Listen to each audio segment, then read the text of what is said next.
Hey there, welcome back again. In this video, I will show you how to change lock screen clock style Samsung Galaxy S24 or S24 Plus.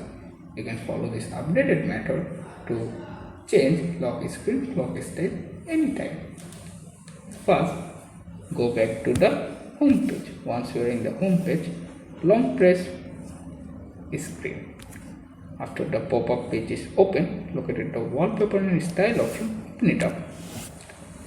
After this page, locate the left side wallpaper and tap on it. This is the lock screen wallpaper.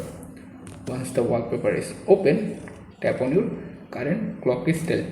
After that, go to the style page, choose the one if you like. For example, I am choose this one. You can also customize the wallpaper and set your desired place.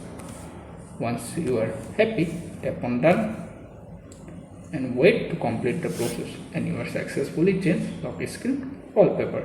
Thanks for watching.